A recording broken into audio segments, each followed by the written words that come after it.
What up, Internet, and my folks in the chat here on the auburnsports.com channel?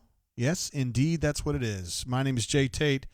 You guys probably know who I am if you're watching this. I'm actually publisher of auburnsports.com, and it is currently 8:30 on Wednesday the 19th. The Auburn Tigers have dropped another one on the road at University of Georgia. Not a great night, really. It actually followed the script that we have seen on the road here lately, right? They lost back-to-back Alabama and Florida early in the year and did some of these same things, and they had a nice little run, mostly at home.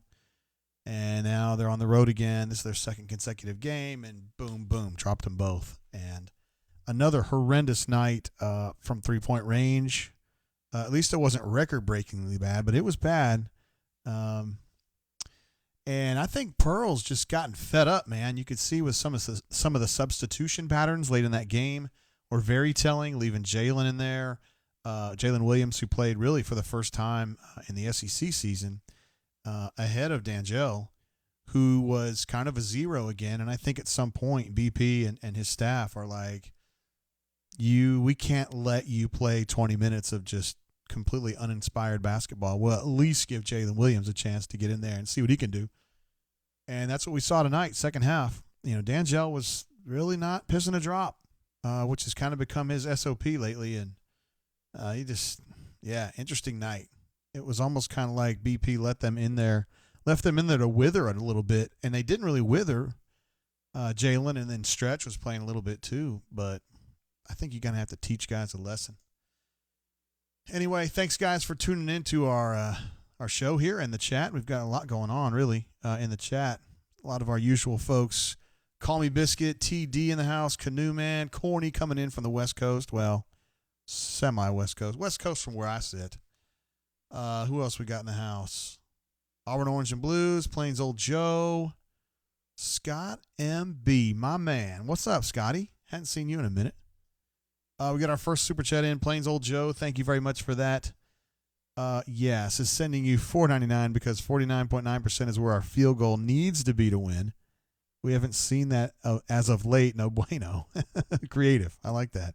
Let's take a look at this box, y'all. It's kind of a sordid story if you're from the Auburn perspective. Javon was really the only player I thought that had a good night. 22 points on 9 of 22 shooting. Not as good with the ball. 2 assists, 5 turnovers. But there was a stretch there late in the first half, early second half, where he was the only dude that could score. And he was scoring.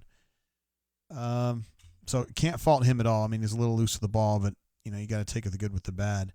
Samir, 15 points on 5 of 17. Nah. You expect a lot more production from somebody who's taken 17 shots. Austin Wiley had a very typical Austin Wiley night, 5 of 7 field goals, most of them on stickbacks, 11 points, 9 boards. And then everybody else is kind of I mean, Auburn gets 2 points off the bench. 1 bucket from Devin Cambridge, and that's it. From the whole bench. Of course, they were playing without Isaac again. Isaac Okoro's out with the hamstring strain. He was there. He was with the team at the Stegeman Coliseum there in Athens, and I think he's getting close to playing. I still don't know if we'll see him against Tennessee, but I think that's going to be a legitimate chance to see that happen. Obviously, this is a stinker, guys. I think you guys know that. Do want to say what up to all the folks in the game. Falgers says he was at the game. Super ugly. Yeah, I bet it was. I would not like to go to that game and listen to that. Listen to all those Georgia fans hooting and hollering like they've really got something or they've done something. I mean, yeah, beating Auburn's good for them. They hadn't done it since 2017, but not. It's Georgia basketball. I mean, no one's real worried about it. Phil P says it was egregious. Was not good. Bradley G says, how can we get over the bedwetting? Yeah, that's fair. I mean, not to rag on people who bedwet or whatever, Michael P says, what's going on with D'Angelo? Dude just dropped off. Indeed. Terrible night from D'Angelo, which is a string of several. He plays 18 minutes, goes minus 17, which is hard to do in the plus minus. 0 for 3, 0 for 3. Hit both of his free throws, got 3 rebounds in 18 minutes as a power forward. I mean, I know he's a de facto power forward, but nonetheless. Yeah, the fact that Jalen Williams ends up getting 16 minutes, almost as much as D'Angelo, really says something right there. And on the bunker right now, I have been called the village idiot because I was saying before the game that I didn't think Jalen Williams was going to play 15 minutes in the second half or something like that. Somebody was trying to say that they just need to sit all the seniors and play Jalen the whole time. And I was like, I have not watched Jalen a lot, but a lot of people who have watched Jalen in practice said they love him. They think he's going to be a great player, but defensively he's not there right now. And they didn't feel comfortable playing him, mostly because he's just awkward defensively. It's fine. They were expecting him to be that way. He's young.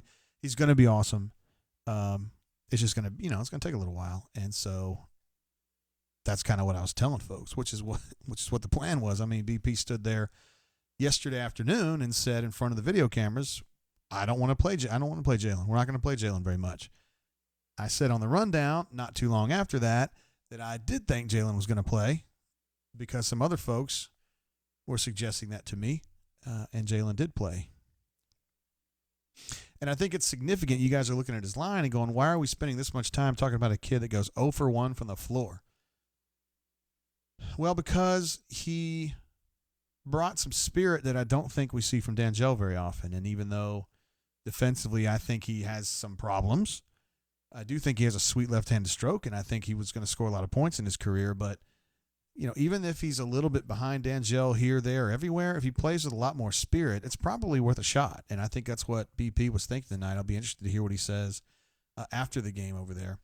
The Canoe Man with a super chat coming in, thank you, says this game was so rough that it does not even deserve a score redacted. If you guys have been watching the show, sometimes when Auburn loses, Canoe Man gets a little frustrated with the score and asks for a redaction. But he says tonight he just wants to stew in it, and I don't blame you. That's 2 in a row. 2 in a row on the road. Again, you're playing without Isaac. You're your best on-ball defender. And this team in general is in a real long-range funk, right? I mean, another disastrous performance from three-point range. 4 of 26. I mean, it takes effort to miss that many, I mean, really. And I don't really understand it. I know they're not a great shooting team. We know that. Auburn, this is a very different Auburn team from the one that we saw last year. Very, very different. Lots of really good shooters last year. Spread the court out because of that. Changes how the offense works. Everybody knows that plays Auburn, they don't have the shooting this year, and so it changes how you defend them. You don't have to worry about it as much. You don't have to extend as much or take risks, particularly in screening situations, because if they get away, it's not that big a deal. They don't have one good shooter right now. They have none. Even Jamal, who was good for a while, has just petered out, and they don't like playing him very much. 7 minutes for him. He gets one shot. Your bench is just weird right now. It's weird. Devin is a weird player. I don't even know how to describe Devin right now. It's like every third or fourth game he's awesome, and the other 3 he just spazzes out or something. Like he had a great alley-oop dunk tonight. Hangs on the rim a little bit. I wouldn't have called a foul. They didn't call a foul on it. They didn't call a tech. I think TV Teddy just decided to go over there and warn him. But if you watch the replay, he was mouthing off. And it's like, don't do that. Samir was telling him, don't do that. It's like he just gets too wired, and he's got to learn to calm down. It's fine. He's a freshman. It's not a big deal. You just don't want that from a kid you're having to rely on a little bit, and that's kind of where Auburn is right now. Devin, kind of a weird game. Anthony was not good tonight. Just didn't have it. Again, Babatunde I think he had 2 shifts. It shows that he played 1 minute. I think he was in there for 2 separate shifts. Jalen, we talked about him earlier. Jamal was just a 0 off the bench. So you just can't. If you're playing without Isaac and your bench is going to go essentially over, you're in trouble. You just are. And I also think Samir has kind of hit a wall. I think Samir's out of gas. And I don't know how you fix that. It's not something that I would normally go along with. When somebody says, hey, man, I think Samir's out of gas, I'm thinking, well, he is an elite athlete who's 22 years old, who is so used to basketball, he plays 2 hours a day every day. a 365. He's in the best shape of his life. There's nothing wrong with him. The kid can run all day. Normally, I reject this concept that people are wore down. But I'm just watching him, and he's wore down. He doesn't look like the same player that he was 6 weeks ago. Just looks slow and tired. And, you think about all those overtime games, 5 minutes, 5 minutes, 5 minutes, 5 minutes. They played another half of basketball, essentially, although it's a very pressure-packed half. And I think a little bit of that is catching up with him. I think it is. I don't know if it's physically, if his legs are tired or his back hurts or his arms hurt or his shoulders hurt, or if it's more mental, just like, God bless, I'm going to have to go another 35 tonight or whatever. I don't know. I think it's both. But Samir doesn't have that same pop and push. 5 of 17 from the floor for him. And I didn't think his shots were bad. I thought he was doing a good job of getting closer to the bucket, getting into the lane. He should be hitting more of those. Let's see what else we got here.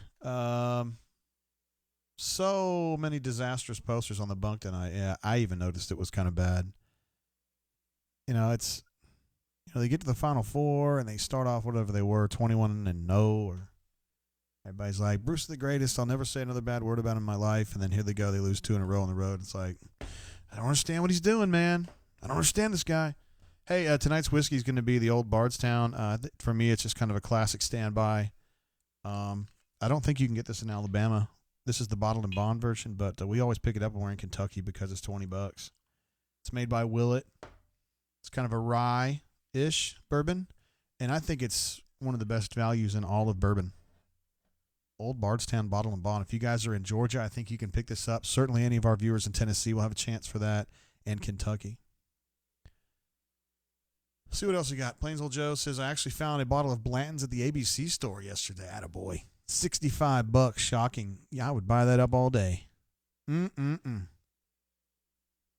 good for you. I'm glad you were able to find one. There's been a lot of talk on the Reddit board for bourbon that there's been a lot of distribution in Kentucky, Tennessee, Alabama, Georgia, South Carolina, and Florida. There obviously a big shipment went down that way. So those of you in that area, I want to keep your antennae up for Blanton's coming into your area.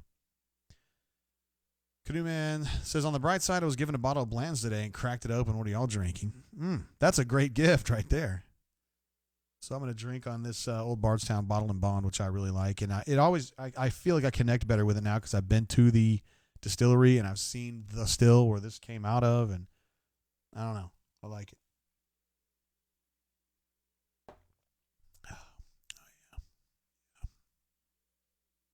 Yeah. That's good. I like it. Let's see. Deezer 13. Appreciate you being on the show, man. Says, if this means another big win streak, I'm all for it. You're having some health issues, but thank you for doing these, JG. I loved Jalen Williams' effort here in a spot in the rotation. I'll be interested to see what BP says about that. I still believe that if this team is going to make a run in Nashville and beyond, they've got to have D'Angelo help them. I don't think Jalen is a solution to this season. Jalen is supposed to be a better Ant.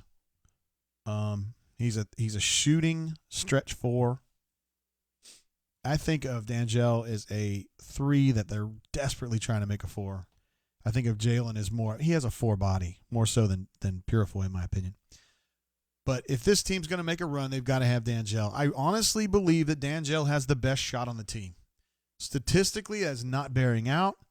When you watch him play, you're frustrated because he just doesn't seem like his head's in the game. Understand what you're talking about. But I still think he's the best shooter they've got. I think he's the guy who can get going. Then they're going to be a lot better. Excuse me. It's going to help that Isaac's going to be back before too long. But D'Angelo's the guy they've got to get going. And I understand that they kind of hooked him off tonight and put Jalen in there. And I think it's BP trying to say this is a serious situation. It's do or die for you, D'Angelo. I think is what they're doing here. But they're going to need him. Don't give up on D'Angelo, man. I think they've got to go to the end hoping that D'Angelo's going to click. And I don't think it's a great Gamble, I know. You're looking at it and you're going, there's no way that kid's going to get going. They've got to have him. He's played so much basketball. He's got the sweetest shot on the team. They've just got to get him engaged. We got one coming in from Deezer13, a super chat. Thank you very much. Take me as I come because I can't stay long. Thank you very much, JG. Appreciate you, Deezer. I don't think I saw you last week, maybe. You said you're having some health issues. I hope you feel better, brother. Sorry about that. Been thinking of you, and we will.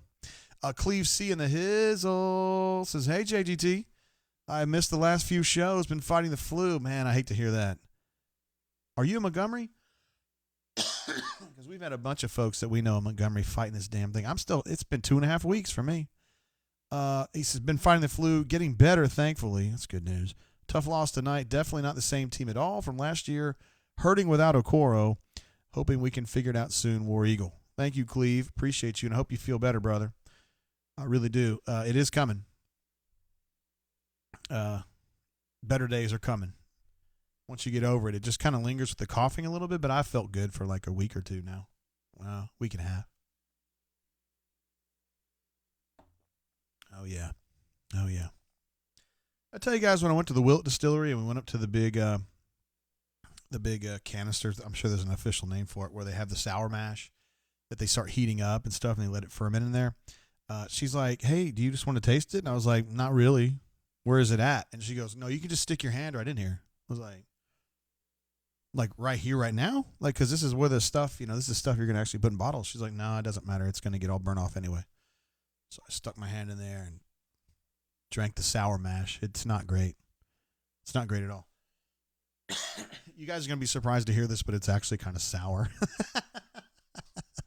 I don't know. We got a super chat coming through. First of all, thank you again, Cleve C. And Deezer. Appreciate you guys. Also, Corny says, I want Call Me Biscuit to do an LNC brain drain at least once a month. I don't know right off what that means, but I bet it's funny. Anyway, Corny, appreciate you checking in from your homestead in Nevada, I believe. Or Nevada. I don't know how you say it. David P. says, I got that damn stomach virus while I'm visiting Austin, Texas. I hate being on the road. Being on the road and sick is like the worst thing ever, man. You don't even have like your usual stuff around, like your favorite pillow or your, whatever you use to make noise when you're going to sleep with a fan or whatever. Yuck. Canoe Man says, Dan Gel's only been around 25 years now. I know it feels like that, doesn't it? And it's hard to believe that somebody's been here this long who has the physical ceiling that he does, who needs a great run of games right now to make some money, to get the eye of somebody in professional basketball who's going to want to give him a job. Now's the time, and it's just not there. And you think it's going to click. At this point, man, I think he's out of position a lot. I try to read between the lines with what Coach Sonny says, and it just seems like a lot of times Dan Gel's just kind of wandering. Plains Old Joe, now this is something that's kind of close to my heart. You said box fan. I was talking about things that when you're sick on the road, the things you miss you don't have at home, And I said, whatever, you make noise at night when you go to sleep. Plains Old Joe says, box fan, it's tough to travel with. Yes, it is. However, I did find a solution for this. I have a Bluetooth speaker, and I actually, truly, with my recorder, this one right here, that I used to tape the rundowns with, I recorded a 30-minute snippet of my fan at home on my recorder, put it in iTunes, imported it into my phone, and when I go to bed, sorry guys, when I go to bed, I just play it on a loop through the Bluetooth speaker, and it's literally my fan. It's the actual sound from my fan. It's not blowing anything because it's a Bluetooth. But I can take it anywhere. That little speaker is about the size of this phone, I'd say. So I can go anywhere with it. We can go to Dominican Republic with it. I'm going to go to London with it. I'm going to go to Amsterdam with it. I can go to Austin, Texas with it if I want to. Anyway, let's see what else is going on here. It's the wood that makes it good. Hey now. What is LNC? Yeah, that's a great question. Call Me Biscuit. I bet you. Late Night Crew. Late Night Crew. Gotcha. Okay. I didn't know it was a late night crew, like officially. All right. Bradley G says, we got to start handing the ball off to Austin. Why don't we ever do that? I love BP, but man, we win that game if we feed him over and over and over again. BP said before the game started that they were going to feed Austin Wiley in this game. And I was like, dubious claim, right? Because they always say that. He's an incredibly efficient performer, but it's hard to get him going because his catch radius is about that big. You talk about DHOs. I mean, DHOs are a fine way to transfer the ball around, but it only really works. The closest in you could pull a DHO off would be at the free throw line, and you usually see him further out than that. I don't know as though you can hand the ball off to a guy 5 feet from the bucket.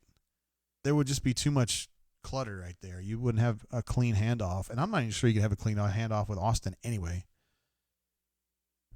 Ravin says, didn't get to watch the game. What did I miss? More of the same, really. Struggling from the three-point line. What did you say, 4 of 26? Man, didn't get to the line hardly at all. 9 of 13 for Auburn is insane. That's really low. Rebounding was fine. Effort was pretty good, I thought. They just couldn't shoot. They got a lot of shots within about 5 feet that they got swatted. Javon got swatted like 3 times. Georgia finished with 7 blocks, I think. Auburn had 1. A lot of swats for stuff that are close to the bucket. I don't know. So it's more of the same, Ravin. And you keep thinking they're going to click and pop out of this thing, and they just haven't yet. I don't know if they have the shooters to be super good. But they've got guys. If D'Angelo were to click, if Samir were to find a second wind, if Anthony could get his stroke back a little bit, they're going to be a lot better. Plus, Isaac's going to be back. When Isaac's back on the floor, they're going to be a lot better. Remember that they lost those games to Alabama at Alabama and at Florida maybe a month ago. They had Isaac then too. It's all right. They're going to be all right. AU Taxman says, yuck, glad I missed that one. This game, yeah. It wasn't like painful. I thought the Missouri game was more painful. They just got beat tonight. I don't know. Missouri, they was just ridiculous. Like, I don't remember what their final stats were in the Missouri game, but it was like 1 of 19 from 3 or something. Yeah. Captain Eagle. Best name on the bunker, Captain Eagle Flygood says, I'm struggling to see what Jamal offers at all right now. Yeah, I am too. Defensively, he's a liability. I never really thought of him as a three-point shooter. I mean, he was shooting 40% at one time this year, maybe 4 or 5 games ago. He was at 40%, and he has fallen off dramatically in the last 3 or 4 games. But I don't really think that was ever his game. When he was at Memphis, he was a terrible three-point shooter. He was more of a driver and like a cut to the basket guy. And I understand that people can grow and evolve, but Memphis could have really used him to be a three-point shooter. They didn't even try. Colby M says, why does McLemore keep chucking up bricks? They're just encouraging him to shoot through it. The thing about Anthony, so he and D'Angelo are both having troubles, but they're vastly different kinds of people. Anthony is he's the kind of guy that desperately wants to make you happy. I mean, he is a coach's dream. He's going to have bad games, and I still think he needs to be more aggressive. Ever since he hurt his ankle at South Carolina, was it almost 2 years ago now, he's been a different player. I mean, let's be real about it. He's not been as tough. But he's a guy who desperately wants to please BP, and he just tries really hard. I don't ever feel like it's effort with Anthony. It's just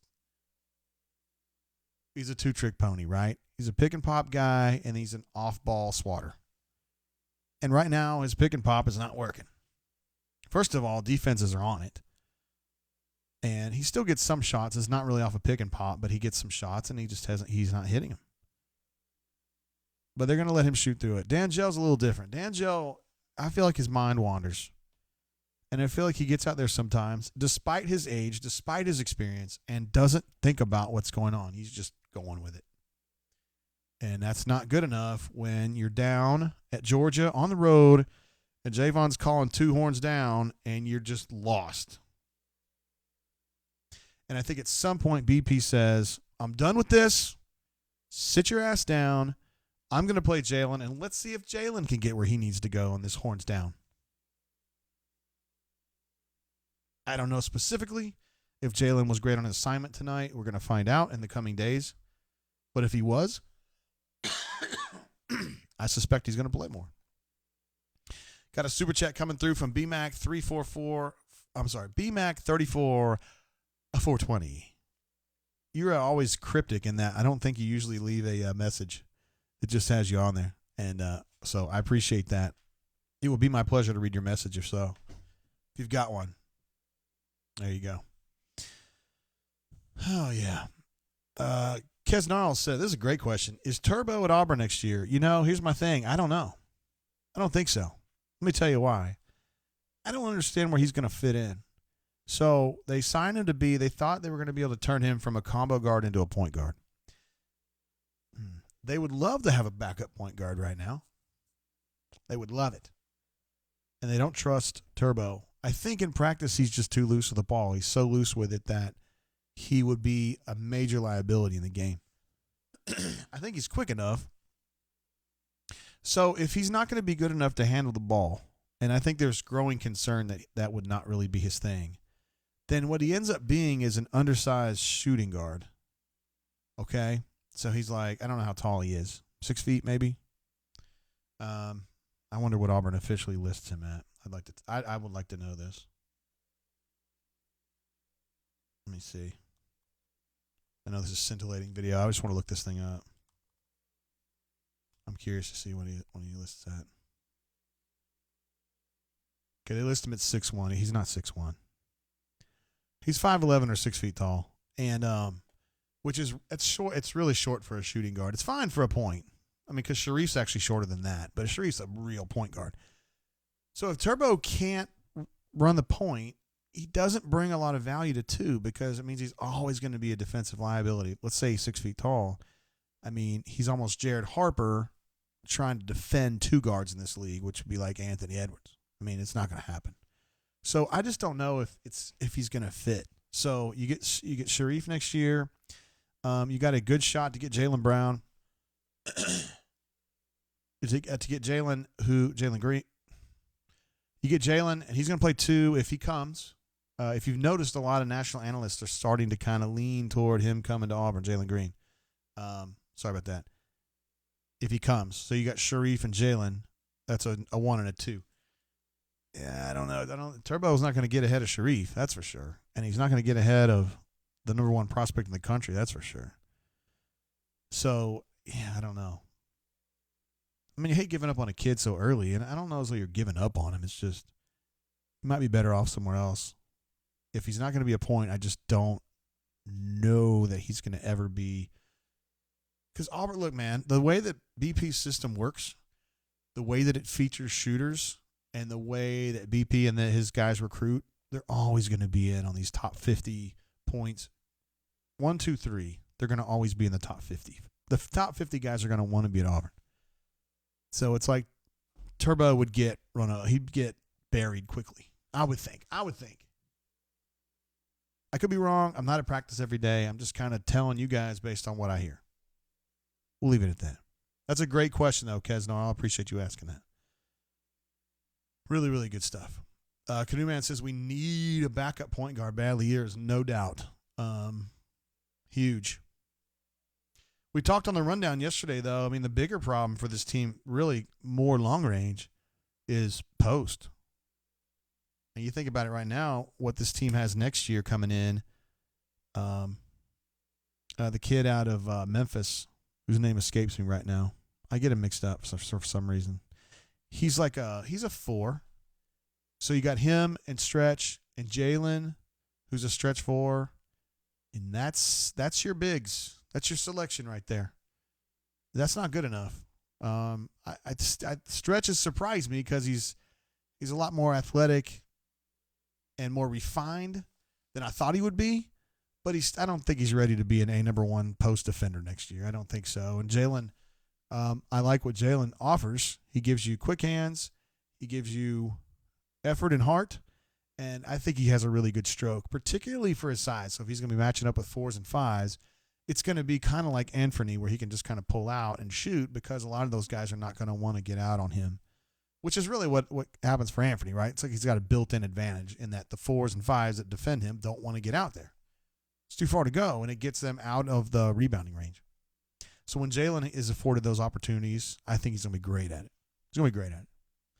Got a super chat coming through. Oh, my gosh, we got 2. Fat Crack in the house, one of our Hall of Famers. Fat Crack says, I'm trying to lean on last year's stumble and hope we click at the right time again. Bruce warned us and the team that this would happen if they did not get better. We've got to get better. War Damn Eagle, and thank you as always, JG.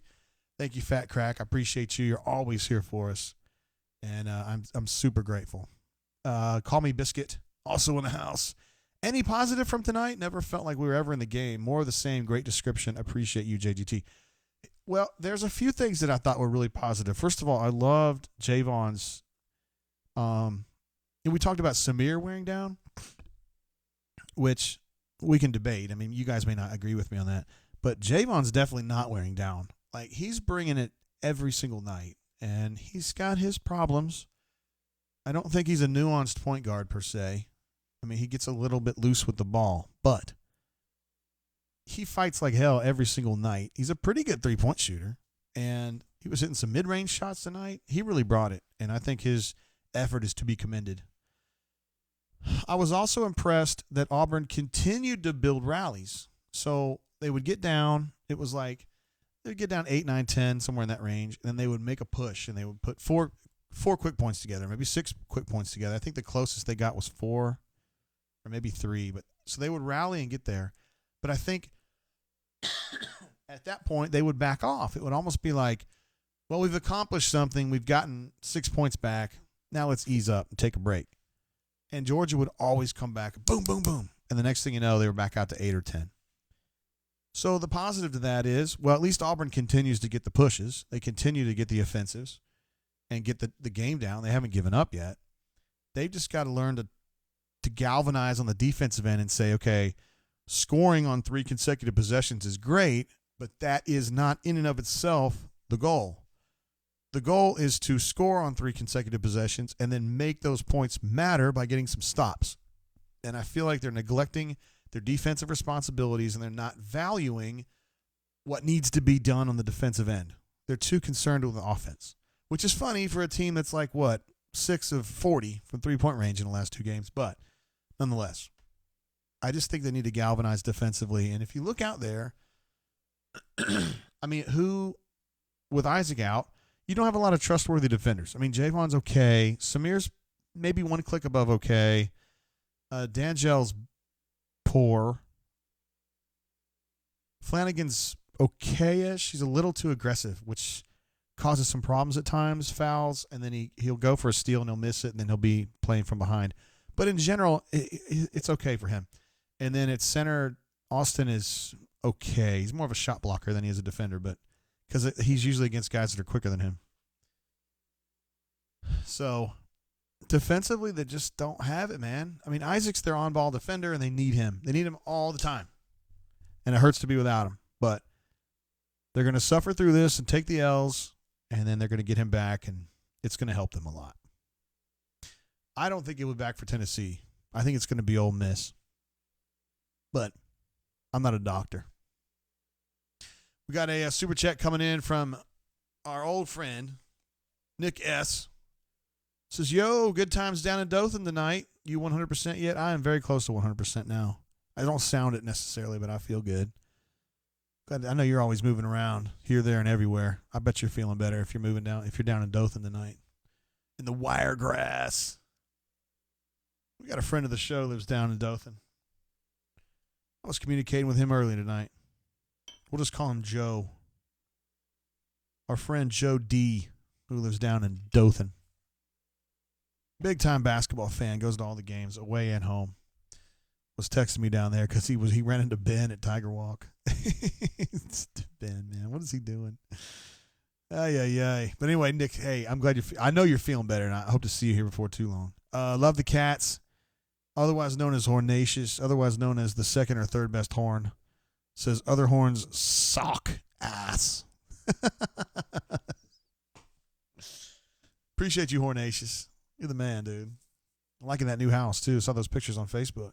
Looks pretty sweet. I like that big-ass flag you got in front, too. That's like old school. I need to put one of those in my house. I had it at the old house. I just haven't put it in the new house yet.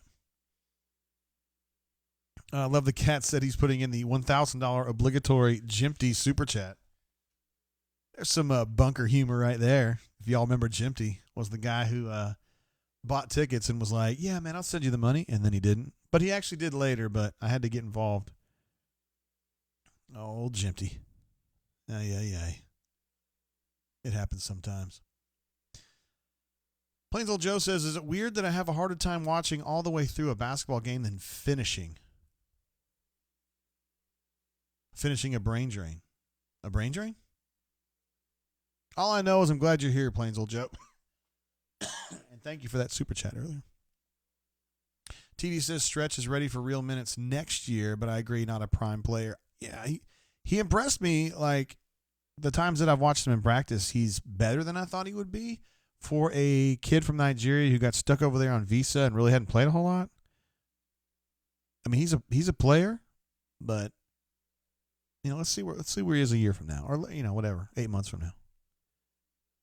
Super chat coming through. Another one of our big time super chatters, Caddy Wampus, says, I enjoy the show as much as the games. Here's to you, JG. Man, I appreciate you, Caddy. That's a nice thing to say, considering somebody on the bunker called me the village idiot earlier. That was very hurtful. But that's what you did is not hurtful, Caddy. Thank you. Nick S. says, yeah, definitely feeling better. I see Nick as another one of these Montgomery folks who got sick. Not that like the flu is, localized in Montgomery only, but I know a lot of folks here in town that have been having trouble with that. Yeah. Uh-oh, Canoe Man knows who I'm talking about, doesn't he? Canoe Man is talking about my man from Dothan. I'm trying to redact his name, and it's hard for me to do. You know what I'm talking about. He goes on the trail all the time. Cleve C in the house again. My goodness, big night from you, Cleve C. Not that every night isn't. You're always here for us. Says, I'm always amazed how strong JGT goes on all night hosting this great brain drain show. JGT, you always bring your best. If only our Auburn team could finish every game like you do, JGT. Signing off early tonight. Appreciate you, Cleve. Always coming through for us, and I appreciate your making those super chats for us. Very, very generous of you, and thank you so much. I hope you're feeling better. I understand signing off early when you're a little bit under the weather with that daggone thing. Colby M says, I miss Simeon. Simeon Bowers. Oh, here come the tweets from my UK friends. Yeah. UK beat LSU. Let's look at that real quick. I did queue up the stats. I'm sorry, standings before I got on the air here, and you can see so LSU lost ground as well because they lost to Kentucky. So Auburn now at 9-4 is in a three-way tie for second place with the Florida Gators and LSU Tigers, and then South Carolina is making up ground. Had a slow start, but they've been playing better. Very unusual style. We've talked about it here on the show. Super, super physical. And teams these days in general tend to be finessey. They don't like to get knocked around and jostled. And South Carolina's out there to prove that you better handle some jostling or you're going to lose. They've been handing out a lot of L's lately to other people. I'll tell you somebody who didn't mind getting jostled was Simeon Bowers. He didn't care at all. I don't know. Plains Old Joe asked a great question. So are we all JGT groupies more than Auburn fans? I'm having confusing feelings. Nah, I think you guys are Auburn fans. No doubt. I'm sure some of you guys don't mind me, but again, a lot of people think I'm the village idiot. And also, man, I'm not trying to say David P. says you love JGT because he's all Auburn. Can't separate the two. Yeah. I mean, I've been here since 98. 22 years, man. Nothing but Auburn. I got pulled off the Alabama State beat on October 23rd, 1998. That was the day Terry Bowden resigned or got fired, depending on how you look at it. And I've been covering Auburn ever since. Which is good or bad. I don't even know what the context is of that, Hornatius. He just gave the old PIIHB. I don't want to know who, I don't want to know why, and I don't want to know where this came from. We're just going to make that a non sequitur and leave it there, okay? Word. Simeon Bowers will be helpful for this team, though, no joke. I mean, I don't know if he has the best work ethic we've ever seen, but he had a lot of toughness. He would fight. He would fight. I don't know if Ant would be doing a lot of fighting, but Simeon would. Plainsville just trying to explain why somebody might be happy with me as a host. Says, bourbon, guy lights, the glasses, professional ties. I don't know. Could be anything, right? Guy lights. I like that. I just got my hair done. Like, what's today? Yeah, it's Friday. It's Friday afternoon. Stop by to see what was going on. Got a little touch-up job there. It's funny. It's funny to me. A lot of people will think it's weird that I color my hair and stuff, and there's people out in the community that talk to me about it. Girls, and they'll be like, "Oh, I really like your hair." I'm like, "Word." And then they try to tell me, they're like, "I was thinking about doing blank, blank, blank," and I was like, "Hey, I'm a guy, right? Like, I don't know anything about girls' hair. I just know mine." Yeah, I got a message today. I went to a very small high school. I finished high school in Tulsa, Oklahoma, and I was in a very small class. We had 63 people in my graduating class, and we're pretty much all on Facebook, like in a little Facebook group. And we're having our 30th reunion next October.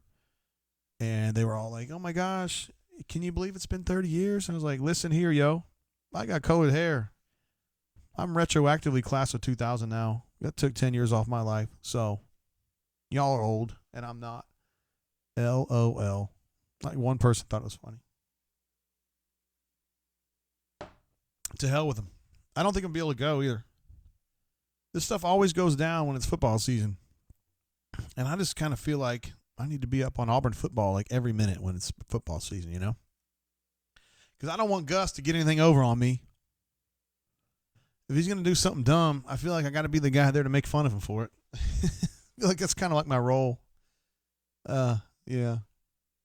Let's see what else is going on. I think we're devolving a little bit. I mean, it's just kind of one of those nights, It's a frustration over the loss. And look at Hickadula's back in the house. Says, "Sorry I can't super chat, JG. I'm broke after the whole fam visited Dr. Pate. War damn." Oh, man. Well, at least you're seeing Dr. Pate. He's a very credible physician and a good dude and a good writer, too, and was a very good football player. So, Hickadula, I did see, dadgummit, where was it? Oh, I know where it was. It was at Twin Peaks here in Montgomery.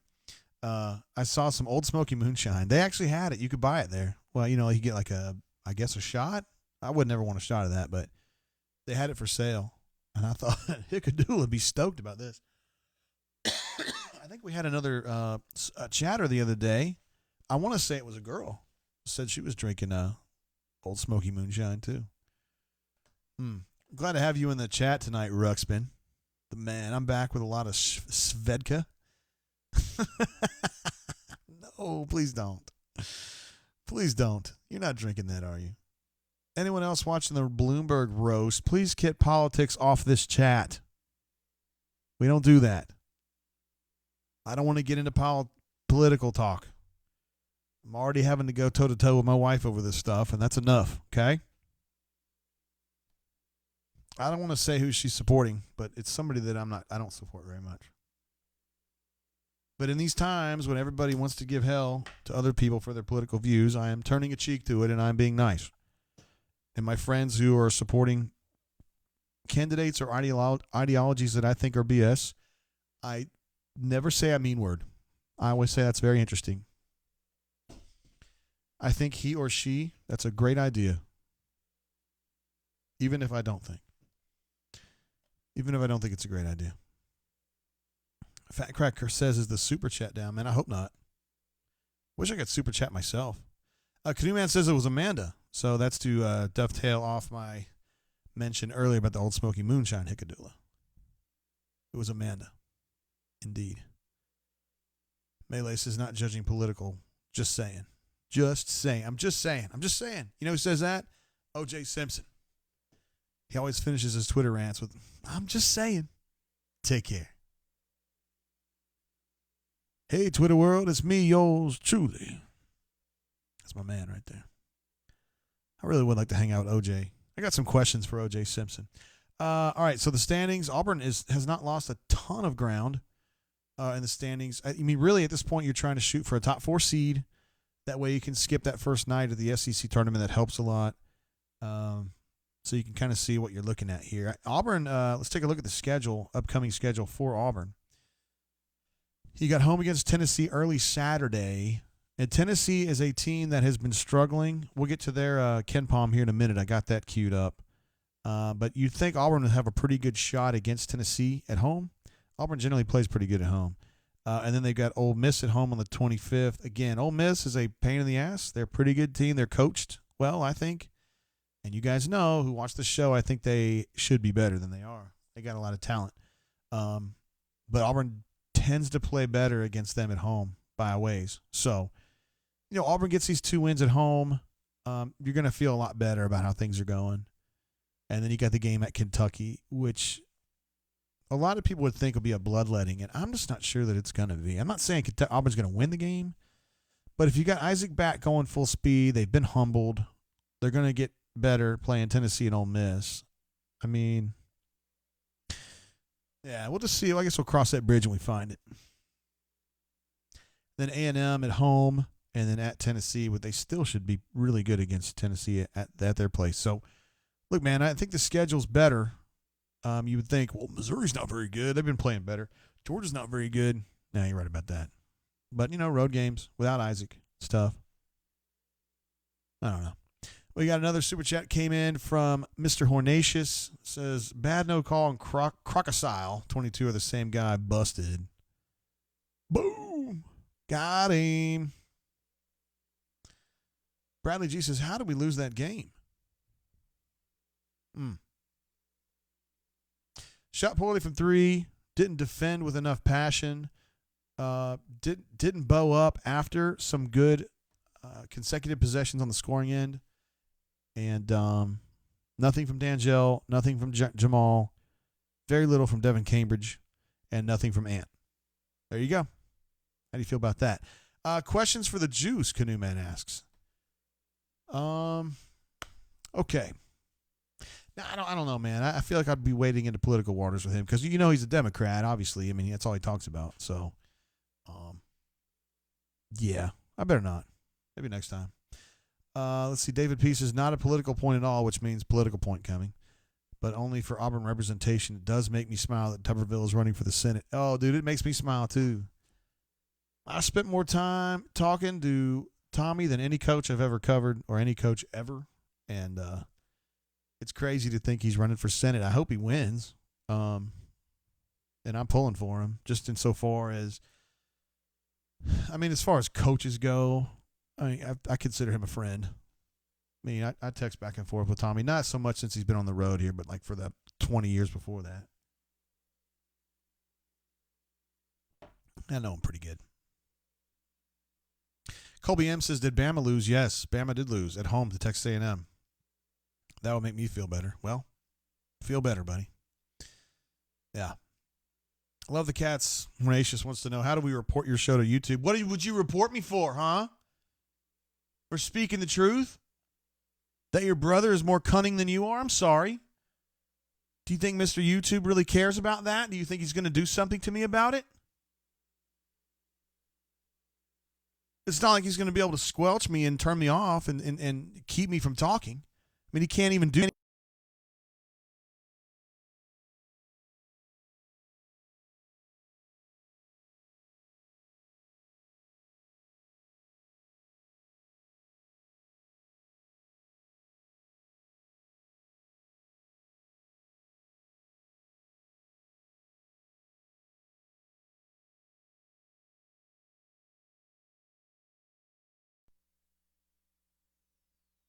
I was just teasing.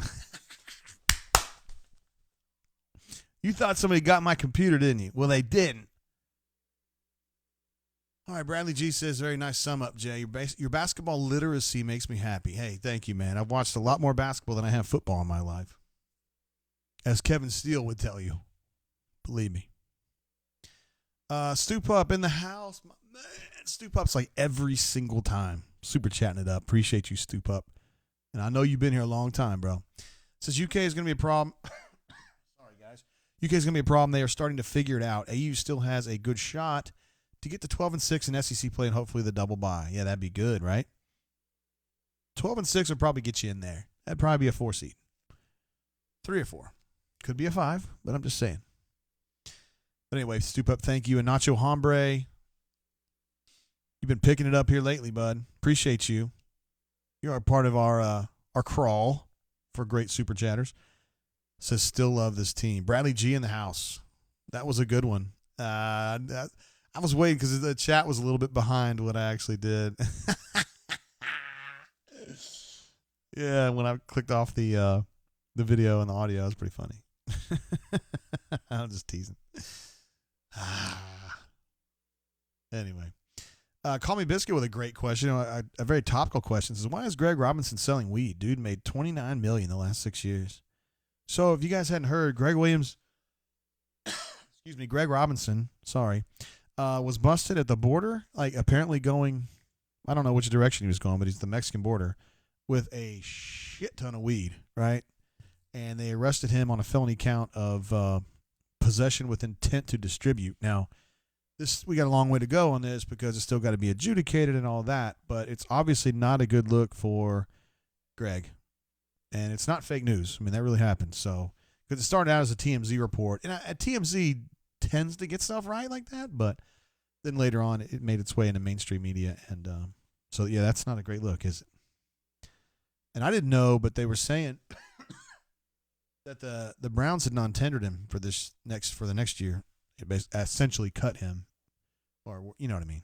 And that surprised me because I am a Browns fan and I watched him a good amount this year. And while I would not say that he was a world beater, I thought he was okay. I mean, it's fine.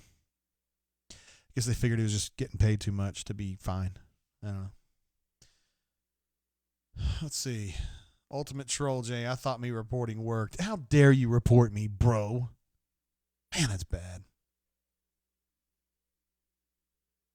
Quan Bray, I'm sorry, I didn't see anything about Quan, so I'm a little bit out of it on that. Plains Old Joe says on AU, Plains Old Joe saying good night for the night. It's been fun. It's been fun, sort of. Deuces. Deuces to you, Plains Old Joe. What are our odds looking like for a win at UK? Well, I'll tell you what. My thought is 25%. Let me see what Ken Palm says about that one. Just give me a second to pull that bad boy up. They're giving Auburn a 32% chance to win Kentucky. For the record, let me pull up the schedule's up there so you can see that. They are giving a 71% chance to win against Tennessee, a 77% chance to beat Mississippi, 87% chance to beat A&M at home, and 46% at Tennessee. So Ken Palm is saying Auburn goes 3-2 to close out. Yeah. That's right. Yeah, 3-2. I mean, that wouldn't be great, but Michael Parker says, "Whoa, JG is a Browns fan." Yeah, it started really when they had the Hard Knocks, and it was just like me and my wife, administrative assistant. We watched the Hard Knocks all the way through on that one, and I just really liked that team. I just had a lot of fun watching them. And at that time, they were winless, and they were the hapless losers, and they had Baker, and he was still playing behind Tyrod at that time. And I was like, you know what? I'm just going to kind of follow this team because I didn't have a team really. I liked the NFL. I just didn't really have a team. So I was like, I'm going to get behind somebody. And so, we just started watching the Browns. And, Baker just kind of – I thought he had a chance to be Brett Favre-ish. I mean, Favre's a Hall of Famer, and you don't want to project that. But I thought that he would be that kid that, was almost too crazy, but he was able to rein it in just enough to be a great quarterback. And I'm afraid that Baker doesn't have quite the discretion that Favre had. And I think it's going to affect him, but whatever. It's part of it. Love the Cats. I'm afraid you're going to miss on this one too, brother. Ken Palm predicts your spawn to Bammer. There is no chance. Every time a piece of Alabama literature shows up in my house, it gets ripped up and put in the trash immediately. She has not applied there. She has not visited there. Well, she visited there with school, but it was for a different reason.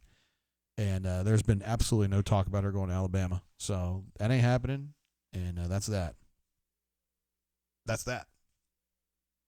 I mean, she told me one time, she's like, what if I really wanted to go to Alabama? I'd be like, well, I hope that you can pay for it because I'm not paying. I mean, I'm just saying. I mean, I've been covering Auburn. I've been around Auburn for 20-something years now. Like, I just don't. You know what I mean? You know, if you want to go to law school or something later, which she's not going to do, but I'm saying if she did, maybe we could negotiate something there. But undergrad, no. Can't do it. Melee says discretion, Favre, LOL. Yeah, later in his career when he had the little dick pic situation, that was not great. And obviously when he was with the Falcons early in his career, not great either. But he was able to rein it in enough to be a really good football player. He was walking that line. He was close. He was almost out of control, but not quite. And I feel like Baker's just where Favre could kind of lock in on Sundays. I wonder sometimes if Baker's going to be able to do that. I think he's good enough. He's got to get better. He's got to get better. Big shout out to Ruxpin with another shout out, with another super chat. Excuse me, Ruxpin, who's been super generous with us. Says this is for the bunk.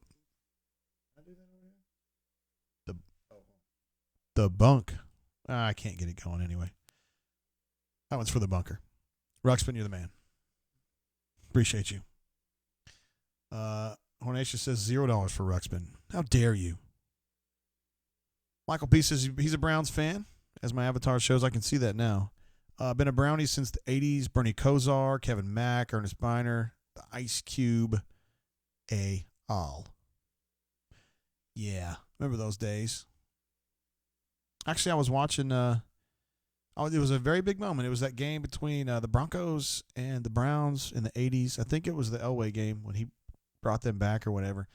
And my dad had figured out a way to get a TV into our van.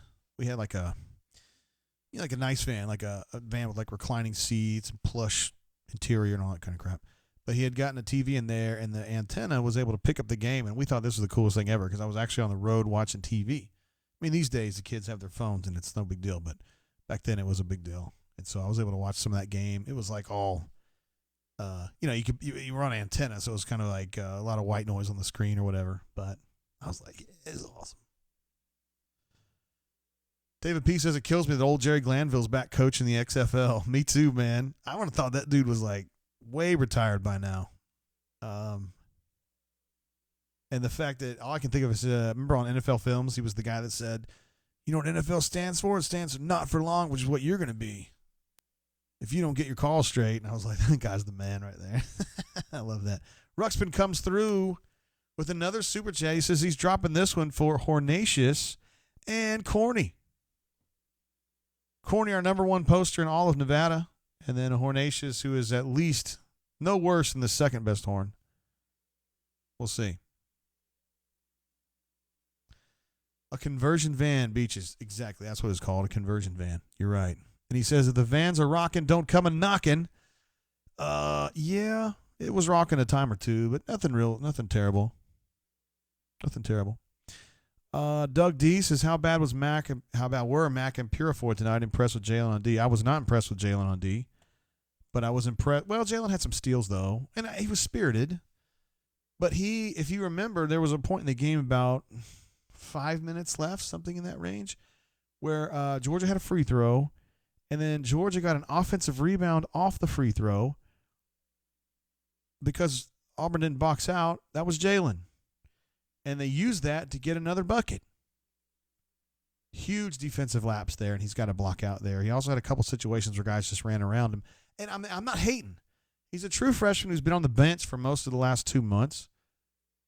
I mean, I'm not hating. I'm just saying some of the guys in the bunker were like, incredible performance from Jalen Williams. And I'm like, it wasn't incredible, okay? It was credible, but it wasn't incredible. I mean, he had 0 points. He needs some points for a guy whose calling card is a sweet left-handed stroke from three, you know? And I know he was playing a different role, and he's really young, and he hadn't played much. I mean, I'm not hating, but let's get Let's not put the Superman cape on him just yet, you know? It's not like he dropped 20 on somebody here. He dropped nothing. He dropped 0. He's going to be good, though. Call Me Biscuit says, Rux is dropping more on Super Chats than at the liquor store tonight. Respect. Uh-oh.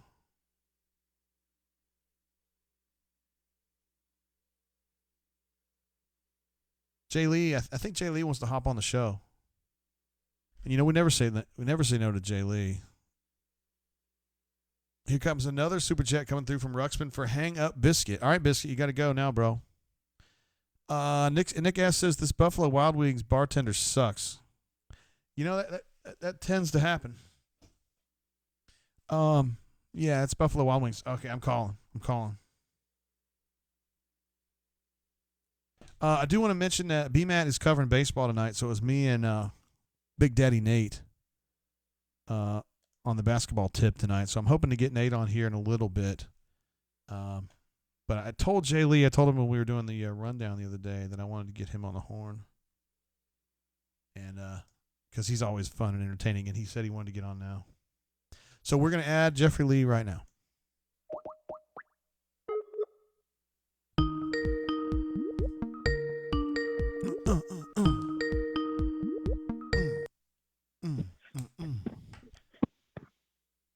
Hey, buddy, how you doing? Hey, it's about time. Where you at, Big Daddy? You know where I am. You're probably in the bed, aren't you? I Am I right? Yeah. Hell yeah, you are. I can't believe you think is this your bedtime? Yeah, man. Dang. I usually get in bed at 8:30. Are you serious? You're younger than me, bro. I mean, I put Brooks to bed and I go to bed. Man. What'd you think about that game tonight, bro? It's Auburn fortunate that the entire season hasn't went that way. You know, it's amazing that this team has won 22 games. You know, it kind of is, really. It's remarkable. It's been a long time since we've seen Auburn shoot so poorly. Ooh, they had another stinker tonight, didn't they? I think I saw a tweet from Nate. I think since the second half of the Alabama game, overtime, Missouri and Georgia, 12% from 3. Man. Dude, I could pull 13%. You think so? No, I mean, not really. But no, but maybe. Seriously, though. I mean, that's 1 out of 10. Or it's not much more than 1 out of 10. 4 of 26 tonight, Jay Lee. 4 of 26. And some of them weren't even close. No, man. They weren't. I mean, you want to miss long or short because they were off the side of the backboard. I mean, it was bad. It was a disaster. It was amazing they were within, I think, 4 with, I think, 3 or 4 there in the late second half. Yeah, and then they had that problem at the free throw line where Georgia missed a free throw and they didn't box out, lost offensive rebound, and there you go again, you know. And it was on. It was over after that. That was their chance, and once they got it back up to 8, I believe, you know, it was over. Auburn just cannot score. I think what was the half? I mean, 20-something points in the first half. Yeah, it was 31-25 at the half. Dude, what you smoking over there? Man, you know what I'm smoking. I'm smoking that influenza, bro. Greg and Quan. They got sidetracked on the way to your house. Hey, did you hear the rundown yesterday? I mean, did you ever listen to it after we tape it? No. It's pretty damn funny, I thought. Oh, for real? I thought the show was hilarious, man. Good. I don't think people Are we can. on the air? Hell yeah, we're on the air. Oh, okay. What's up, people? Word. Everybody's fired up to have you on the show. Although Good, Corny thinks you're doing the knuckle shuffle. Well, is my blinds open? You're just supposed to say no on that. We'll move on.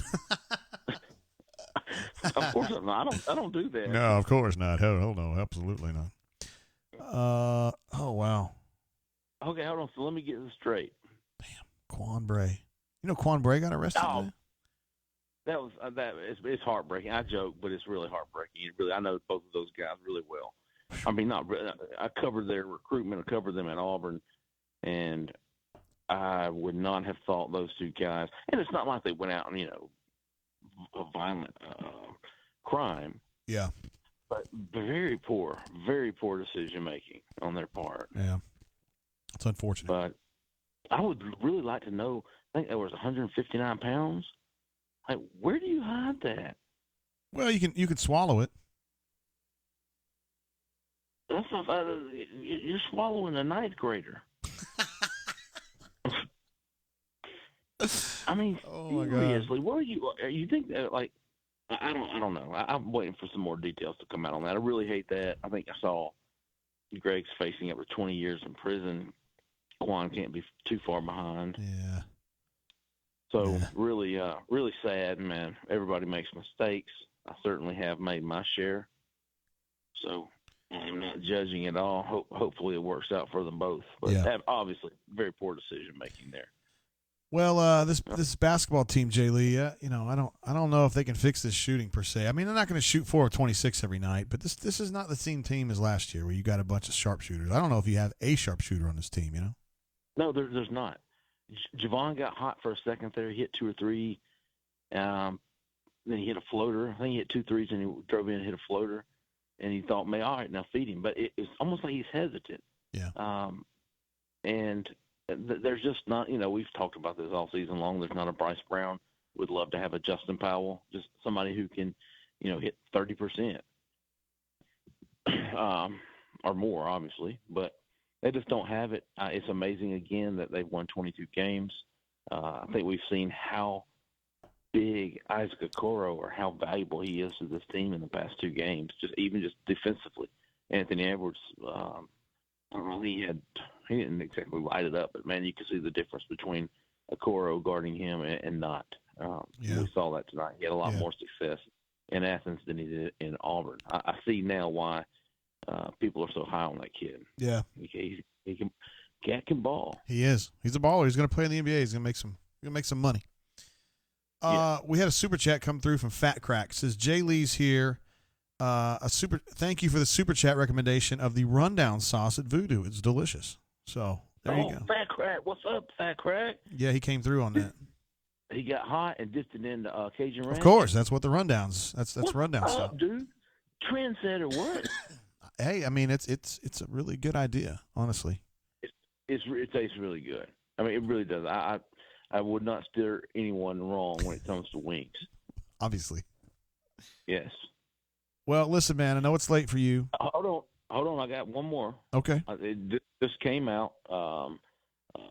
Legacy Carroll, 4-star athlete from IMG Academy, whom Auburn really, really likes at running back. Cadillac Williams really likes this kid. IMG connection there with Cadillac coming up from IMG last year. But he announced he's going to be taking an official visit to Auburn April the 10th. And I actually put on the bunker. Chad Simmons came up with a date. I texted with Carroll earlier, confirming it was Auburn. He's coming up for his first official visit. He's got top 5 of South Carolina, Florida, Georgia, Auburn, and Ohio State. He's committed to South Carolina early as a junior, but visited Auburn last year while he was committed to South Carolina. Subsequently decommitted from South Carolina and has reopened his recruitment. Auburn is a player. I think Chad said Florida is believed to be the team to beat, but when it comes to running back recruitment, Auburn's got a commitment from Armani Goodwin and Hewitt Trustful, but they want another one, a bigger guy. And this, I'm guessing, just from what I've been told, that this is 1A right here. This guy right here is the top running back on the board. So big to get his first official visit in April. Who is this? Katron Allen? Who is this? This is, you know how I butcher names. I'm saying Lovacy, L-O-V-A, Lova, S-E-A, Lovacier. Oh, is that it? You think it's Lavassier? L-O-V-A-S-E-A, Lovacy, but it is. It's Lavacier. It's Lavassier, I bet you. Yeah. God, I'm so white.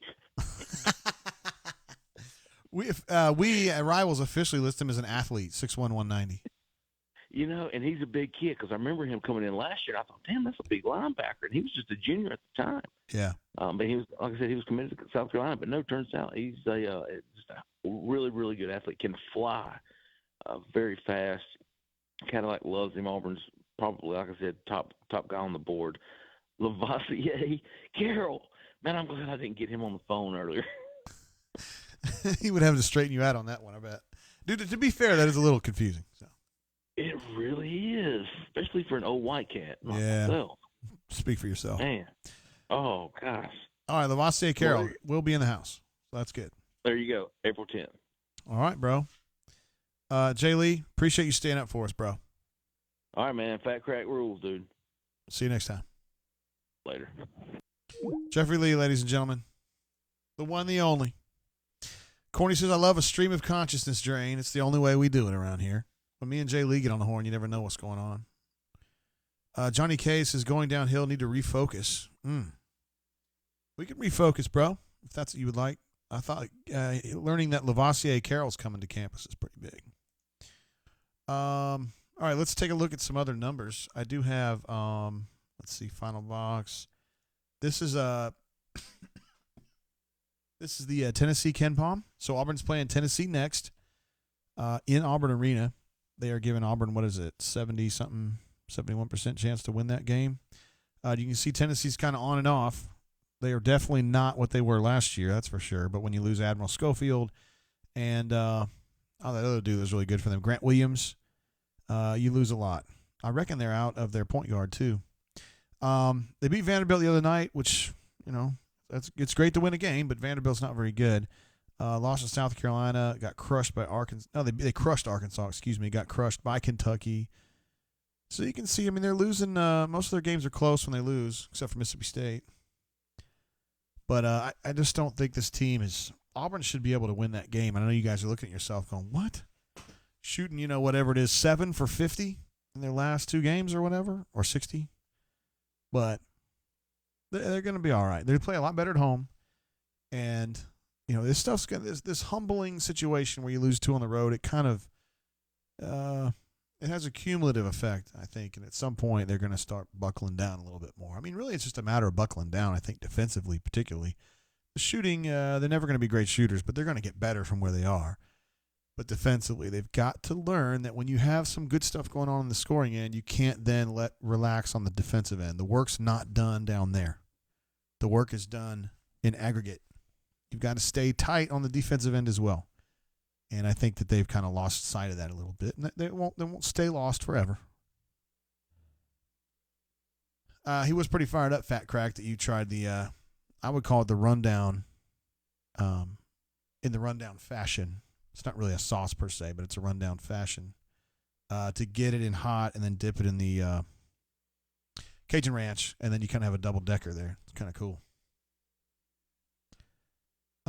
Yeah, Corny, let's just go ahead and not worry about that meme. Ruxpin, don't encourage him, please. No, Ruxpin, we're not going to say that. You're not going to be able to say that here on the show about the poll. Let's see. Call Me Biscuit says you better get that intern hired to help Jay Lee with names. Yeah, so we did. Ruxpin, do not do that. Don't get him going. Don't encourage him to post profane memes. It's mean and it's disrespectful.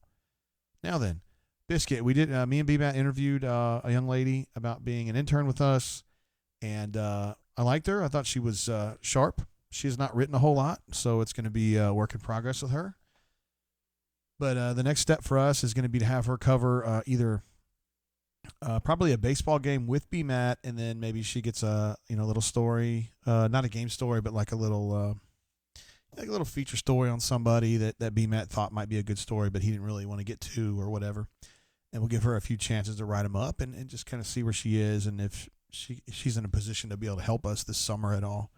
A lot of times when the summer schedule gets cranked up with recruiting, it's good to have like a second or third person with Jay Lee, because you go to these camps, there's 500 kids there, and there's 20 you want to talk to, and you need one person can't get all that. So he can tell this gal, hey, I need this guy, and she can go and get us some player updates.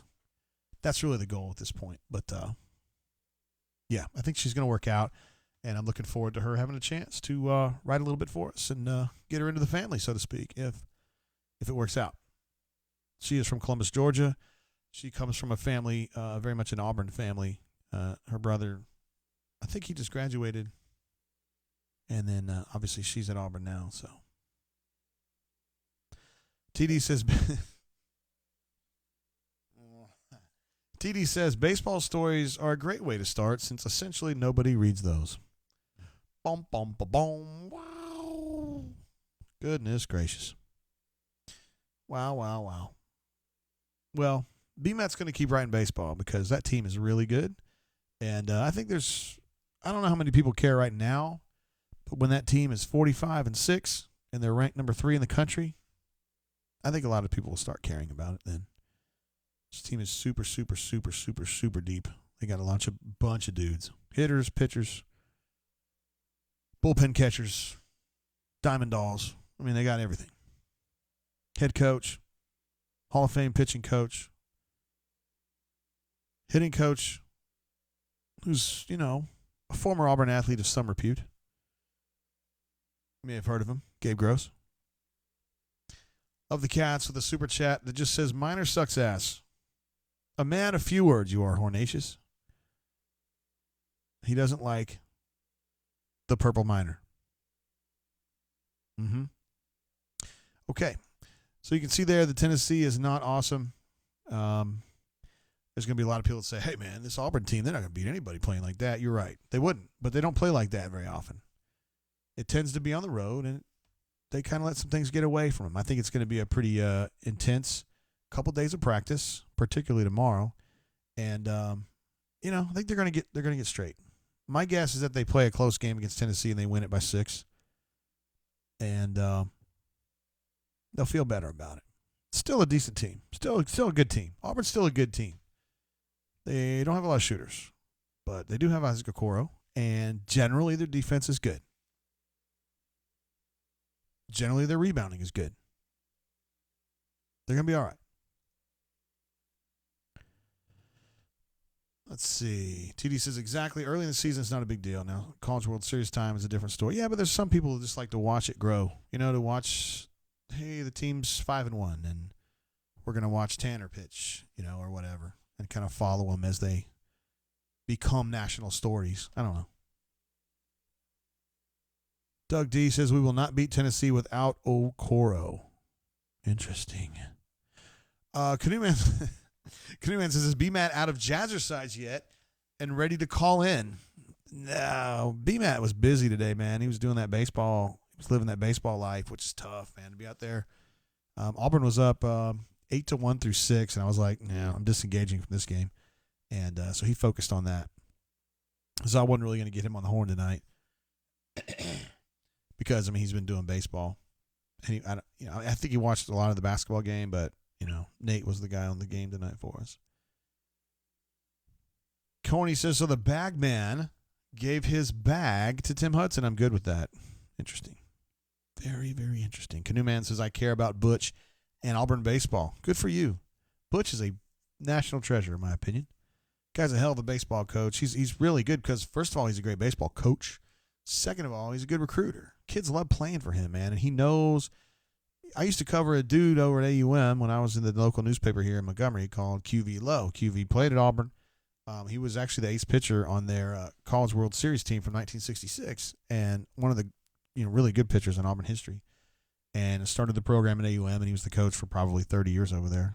And QV was the best I've ever seen at just getting a bunch of little redneck-ass ball players and building a team out of that and getting them to be something. He was really good at identifying kids that could play ball and getting them better. And I think Butch also is really good at that, in addition to being able to recruit at a really high level.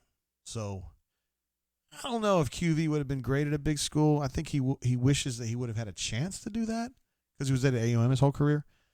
But Butch is really, really good at that. I always thought that was a great skill to have as a baseball coach, is just being able to tell which kids can play and which kids can't. And QV, you think about it, he's recruiting at AUM. He's the 5th level of baseball down. And he's still getting kids, and he was still winning and still getting to the World Series every 3rd or 4th year. Pretty good. TD says B-Matt should be co-hosting Baseball Brain Drains with JG. Yeah, Baseball Brain Drains. I mean, if they get to the College World Series, I mean, come on. But I don't know if I can do that. Corny says B-Matt trying to find a pool to pee in. That is terrible. But you're right. He says when he's out, he's got to. What a man's got to do, what a man's got to do when he's out walking. I mean, good golly. Everyone would love a baseball update from the expert. Literally everybody. The whole world. All right, you want to get all right, so the last call of the night, do you want it to be Nate or you want it to be B-Matt? We'll just kind of do a poll on here and see what you guys think about it. Notorious MGM says B-Matt is already in his smoking jacket in bed. I can see him with a pipe. Just being like,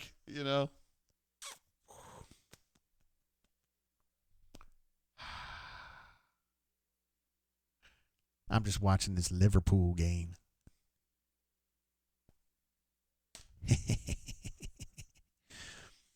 TD says folks love baseball. I know, man. I know.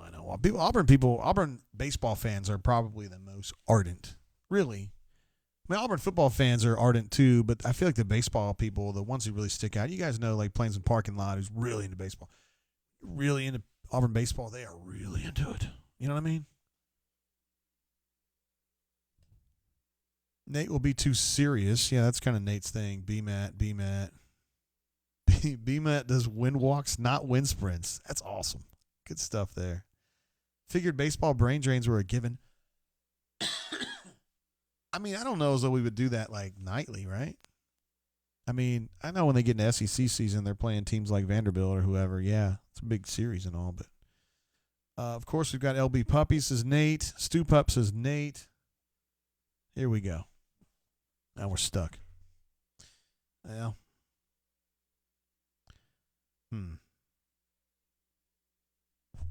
I'll tell you what. Here's what we're going to do. I'm going to cold call B-Matt, okay? And we'll see if he answers. And if he does, we'll talk to him. If he doesn't, then we won't talk to him. The problem with Nate is, unlike most millennials, I don't feel like Nate carries his phone on his hip all the time, so sometimes it's hard to get a hold of him. It can take a while. TD, that's a great idea. I love me some Jason Caldwell now. What is up? Is this Brian Matthews? You're the one and only. Hey, you're on the air, B-Matt. Nice. I told them that you were. Say any bad words. Yeah, don't say any bad words. We're not talking about Gus tonight. Okay. So I told the folks you were basically focusing on baseball tonight, although you did watch basketball because you care. That's right. But they demanded to have you on the air. They said, JG, I am going to quit this stream if B-Matt is not on the phone. So we've got you on the phone, B-Matt. Your thoughts on anything? Baseball, right, basketball, whatever. I'm not that surprised Auburn lost to Georgia, first of all, because they're just not good on the road and they're not good with Isaac Okoro. And you take those two things, put them together, and they're really, really not good. I still feel like they're taking too many three-point shots. I think they're a much better team when they force it inside, even if they get a few charges drawn or whatever. They're still a better team doing that right now. They're just not good enough. There's no good outside shooter on this team. D'Angelo Purifoy is just not doing what we all thought he was capable of doing right. As a senior. It's just not happening, and it's time to move on, I think. I like that he got Jalen Williams some minutes. I think he had 6 rebounds. I know he didn't score any points, but he went out there and played hard. He wasn't perfect on defense. His 1 3-point attempt was wildly off the mark, but he didn't get Auburn killed when he's out there. I think he had a decent plus-minus. It's true. Not sure that necessarily means that much, in that context, but still, he didn't get Auburn beat. Let's put it that way. It was, I think Nathan summed it up right. It was the bench, or everybody but the big three, so to speak, in that game that just did nothing offensively, and that just killed them. I mean, what was the final? They got 55 points in that game. 55-65, yes, sir. Yeah. You can't can't win scoring 55 points in a SEC basketball game. That's just not going to happen. That ain't much, to be fair. The thing that stuck out to me, and I mentioned this on the show a few times, I know you haven't necessarily known that, but Auburn made a lot of pushes where they would get a 6-point surge, maybe an 8-point surge, and then they'd go on the other end and just not get anything done on the defensive end. Georgia would just come right back and score 8 points in a row. And they've got to tighten up down there. Got to tighten up on the defensive end. And I think that toughness is what you're losing with Okora. You know, you had him in there. He might be the one to lock down on Anthony Edwards or whoever and, you know, keep them from making that run, you know, and maybe allow Auburn to pull ahead a little bit there. But, you know, he's not there to make those big plays, to make those big defensive stops. And that makes a difference for this team. You know, it's just not as deep really as it needs to be. And I think Pearl said some things about, you know, how Auburn was picked fifth in the league and they had a great, you know, run there, but that's probably where they belong. And he's probably right. It really is. You know, they got fortunate with some overtime wins and, you know, the 15-0 start and the 22-2 start, I think it was, or something like that. And, but this team, I think, is sort of evening things out a little bit now. And, but that said, they still got a chance to win some games down the stretch and finish in the top 4 in the league, which will give them a 2-day bye in the SEC tournament. That'd be big. Which then puts them in contention there to make a run there, and they're still going to be a pretty decent NCAA tournament, which is much more than any Auburn basketball fan could ask for 4 or 5 years ago. Dang, look at you bringing it down, huh? Yep. Speaking real on that. I mean, Auburn's 22-4, I think, or 23-4 now. I mean, and people are upset, you know, and that just tells you how far this program has gone. I mean, It's really, really gone so far into Bruce Pearl. It's just amazing. Now, it was very interesting that Jalen Williams played so much, particularly in the second half when D'Angelo was not playing. So, at least for tonight, they went with Jalen over D'Angelo. Do you think that's something that's going to carry forward? I think it should. I absolutely think it should. I mean, I know, like I said, Jalen wasn't perfect, but he's out there giving us all. And, you know, I think D'Angelo could be the better player. He absolutely should be the better player right now. But if he's going to continue playing like he is, sorry about that, I just got my car. They need to, you know, put the freshman in there and get him that experience and let him grow and get better. I mean, if Jalen keeps getting, you know, 10 or 12 minutes a game the last part of the season, I think he can be a much better player once the SEC tournament, NCAA tournament gets here. And, you know, Cora gets back, and then you only ask him to do maybe one rotation a half. I agree. He might be worth the investment, particularly if you think D'Angelo isn't going to fire. You know, if he's not going to pop, and I keep thinking he's going to be, Matt, but he hasn't done it yet. Well, you know, I don't think he is, but maybe, and this is the last maybe I'm giving on him, maybe being benched for a freshman or losing minutes to a freshman will be the thing that pushes him back, you know, over the top. I don't believe it, but if anything's going to do it, you know, this ought to do it. Yeah. I can't believe we've gotten to this. Baseball-wise, I know you just wrapped up your game story from that. I know Auburn was killing that poor team today, the Oakland A's. Was there anything to be learned from that game? Not a whole lot, just that this team continues to play really, really at a high level, offensively, defensively, and pitching. You know, the only negatives from this is they had maybe 10 strikeouts in the middle innings, which I don't think Butch was too happy about. But come on, it was 17-1. Your freshman came in there and gave you 3 innings, got the W. You got 4 more pitchers in there to give you an inning or 2 apiece. And then Rankin Woley, Ryan Bliss continue to just go off. I know Rankin's batting over 500. I think Bliss is right at 500. Matt Scheffler had a really, really terrific game at the plate and behind the mound. This is a fun team to watch so far, and that depth is really showing, especially with Stephen Williams and Jason Howell, 2 starting outfielders out with a hamstring injury. And then this weekend, you've got a pretty solid UCF team coming in. This is going to be a much bigger test for this Auburn team. I think winning 2 out of 3 at home against UCF will be a terrific weekend for Auburn. But the way they're playing now, they've probably got their sights set on maybe going for a sweep. We'll see. All right, B. Matt, appreciate the update. We got some folks that figured you would be in bed by now, but you're not. You actually just left Plainsland Park. Am I right? That's right. I just walked out of Plainsland Park, hopped in my car, and now I'm riding home now. So, yep. And you're going to be getting in your jammies here pretty quick. I'm going straight to bed as soon as I get home. You got some silk jammies you're going to get into? No, I usually just sleep in like a T-shirt and underwear, but I am going to watch like maybe one or two Narcos Mexico. I think that's what it is. Yeah, that's pretty good. If anybody hasn't watched that on Netflix. All right, Pretty man. good show. Appreciate you, bro. So, peace out. See you, B. Matt. Word.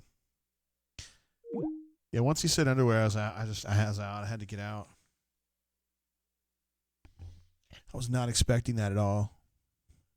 I was not. I wasn't expecting that. I wasn't expecting that.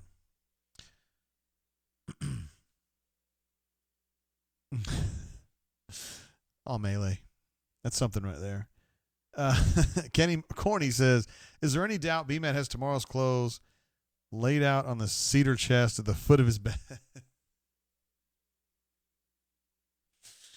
I don't. Melee, I need to make that call. I need to call about that new sponsor. B-Matt does lay his stuff out, but I don't remember him laying his clothes out. It was more like his toothbrush, his flosser, his he washes his face or whatever. He's got his stuff. I don't do that, but that doesn't mean he's wrong or that I'm right. I don't know. Anyway, I could have done without that. B-Matt, Notorious MGM says B-Matt definitely wears free shirts he picked up at Auburn games. I don't know as though there's T-shirts. There's free T-shirts at Auburn games, but anyway, I was checking on the bunker to see if anybody had calmed down over there. Getting really fired up. Canoe Man says fairly sure he said underoos. In that case, that's fine. I mean, if he's long as he's wearing Superman underoos, that's fine. That's cool. Andrew A says, I wish Auburn would stop shooting threes when they can't hit water if they fell out of a boat. Here's the problem, dude. Their whole situation is predicated on them shooting threes.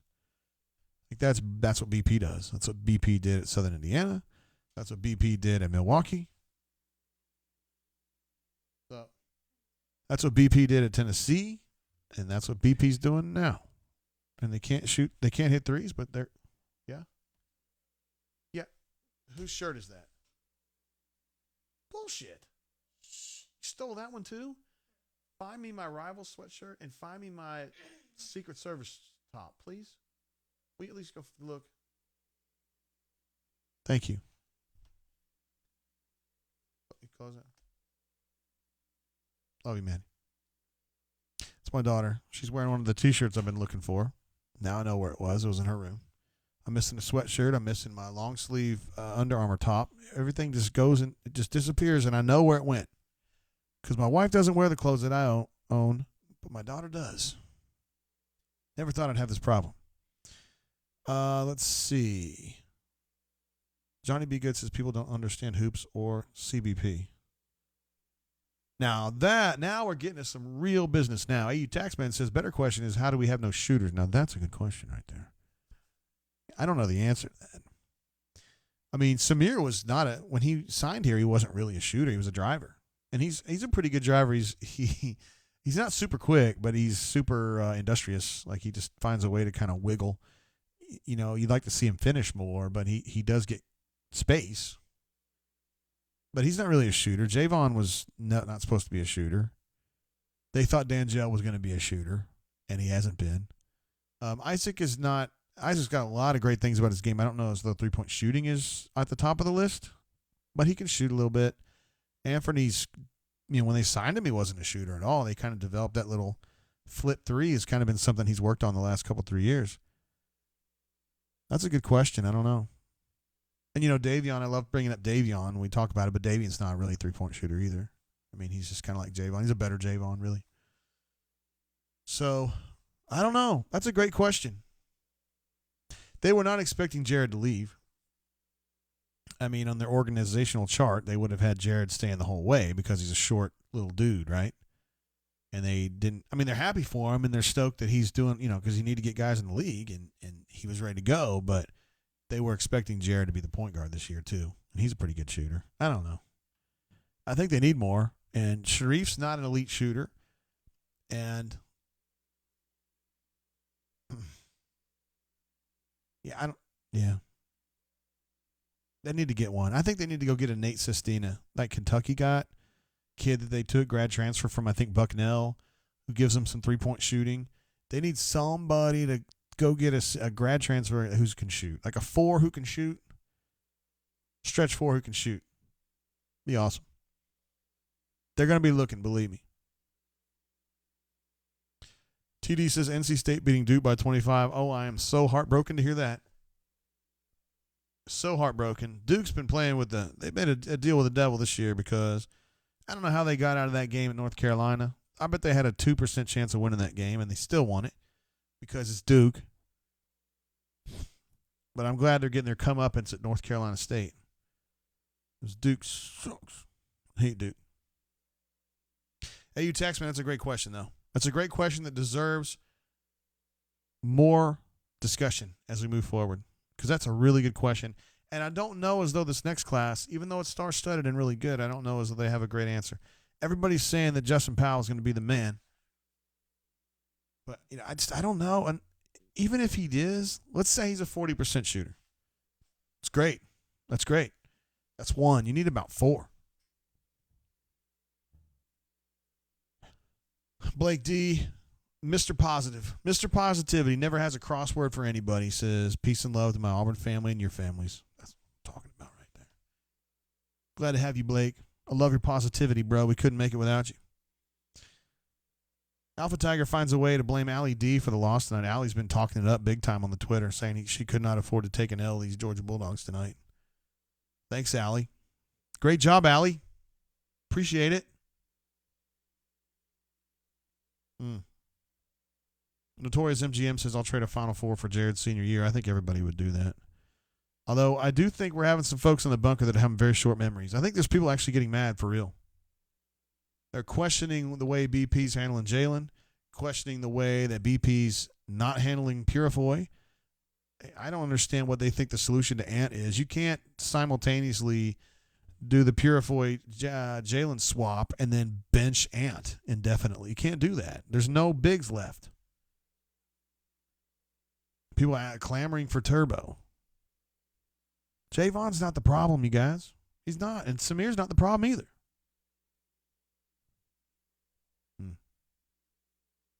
Stoop Up says the best play AU runs is to bull charge to the rim and get fouled. That doesn't work on the road in the SEC because the refs won't call it. UGA made more free throws than AU shot. Unusual. Very unusual for me to sit here and say, man, I'm surprised Auburn didn't get to the line more. Because Auburn's usually really good about getting to the line. They get to the line probably 30 times a game, 25 times a game, and I think they had 17 tonight. Is that right? I'm the one who's running the stats. I should know that, right? Sorry, 13. 9 of 13 at the free throw line tonight. It's just not enough. Not enough when you go 4 of 26. Corny Mofo, with the statement of the night, and it's one I agree with completely, says, no sane person can question Bruce. Of course. No one is. I don't even know. I mean, those people are, but on the bunker, but they're yahoos trying to get people angry. I mean, that's what they do. There are a lot of trolls on the bunker. Not a lot. There's just trolls, and they're very loud. We don't have as much troll action here. Seems like everybody's pretty legit here. But I think it's reasonable to ask where the shooters are. That's all. That's all. And I think he would have an answer for that. So we'll probably ask him. Yeah. All right, guys. Wednesday night, 10 o'clock in the Central Time Zone, 11 o'clock for our friends in the Eastern Time Zone. We've been on the air streaming for 1 hour and 40 minutes tonight. We checked in with Jay Lee, who was about to go to bed. He says his bedtime is 8:30. My mom is 76 years old, and her bedtime is not 8:30. She doesn't go to bed until like 10. He should be embarrassed. Melee says it's past time to recognize what we are. Let's appreciate every win that we earn from here on out. It's good stuff right there. I like that. Reasonable and rational people. Oh, it's great. I love to see it. You love to see it. All right, we're going to wrap it up. I do want to give a shout out to our cadre of awesome chatters and super chatters. Of course, you guys know I call out the super chatters because that's what we do here. But all the chatters are appreciated and loved and adored. All you guys. Plains Old Joe, these are the super chatters. Plains Old Joe, Canoe Man. Deezer took off earlier, but we appreciate him as too. Cleve had a double shot tonight. Thank you very much, Cleve. Corny, my man, the best poster from Nevada. BMAC 34 420, who I believe took off as well. Fat Crack in the house tonight, as always. Call Me Biscuit in the house, as always. Nick S. Looking forward to hanging out with you, bro. Cattywampus, Hornatius, Stu Pup, Nacho Hombre, Bradley G. Ruxpin over and over again. Thank you very much, Ruxpin, for your generosity tonight. And pretty much every night, really. And, yeah, there's our crew. I don't think I'm missing anybody here, am I? So thank you for that. Alpha Tiger says, thanks, Tater. Enjoyed the 5 minutes I got to listen. I know we've only been on for like an hour and a half. Sorry you couldn't make it, dude. Anyway, guys, tough night for the Tigers. But it's going to happen when you're missing your number one player, your best defender, and your most electric and difficult to defend attacker on the offensive end, Isaac Okoro, out with a relatively minor hamstring strain. They're just being very cautious with it because that's one of those injuries that, you know, you come back 95%, you tweak it again, and now you got to restart your clock, and it's going to take you 3 weeks to get okay. And they need him to be ready. They need him. If they're going to make a run to the SEC tournament, if they're going to make a run in the NCAAs, they've got to have Isaac. And I think they've got to have D'Angelo, but BMAT sees it a little bit differently, and I respect his opinion. So we'll just see what happens on that. Stu Pup says, brain drain is more fun than the games most night. Yes. Yes. That's the goal. That is the goal. That is the goal. All right, we'll wrap it up. Blake, again, with a very positive post. Very proud of our seniors. They are fighters, win or lose, and that's why I have faith. Our freshmen can contribute at times, but they struggle on the road for sure. As they are wont to do, right? I mean, that's what happens when you're a young kid. You make little mistakes. You're just not used to the speed of the game, and you know, Jalen had made some mistakes tonight, but I don't blame him at all, man. He was asked to do a lot tonight, and you know, he went out there and played with spirit, and that's he didn't show like a complete lack of competence. He made some mistakes. He also made some good plays. He didn't seem overwhelmed. I think that's a good thing going forward. I keep thinking that D'Angelo's going to figure this out and get going. You guys are sitting there thinking, this dude's like 30 years old. He's been here since 1998. JG, how can you think he's going to turn it around? That's a fair criticism, believe me. But he's got to do it. I mean, it's now or never. It's your whole life, your whole career is, here it is. Here it is. This is where you need to be at your best. Now, right now, today, tonight. You've already missed one opportunity at Georgia. Are you going to let another one go against Tennessee? Or are you going to let another one go against Ole Miss? That's my question. All right, guys. I'm going to wrap it up. Thank you very much to all of our chatters who have been here all night, to our super chatters. Thank you very much for watching this show and making it the ravishing, incredible success that it's been. Never thought, I was always hoping when we started we would get 20 people watching. And on our bad nights, we get 100. And on our good nights, we get 1,000. And it's just blown me away. But anyway, I thank you guys for your support. So we'll be on the bunker, of course, as always, at auburnsports.com. We did a rundown yesterday. If you didn't have a chance to hear it, it's out on all your favorite podcast platforms with the exception of Spotify just because we're not on Spotify. But on iTunes, Google, Stitcher, and Player FM. All right, guys. Appreciate you again. Love you guys. We'll check with you again here on the YouTube channel Saturday afternoon, I guess, because that game's at 11 a.m. against the hated Tennessee Vols inside the Auburn Arena. Until I see you guys again, keep your feet on the ground and keep reaching for the stars. Peace.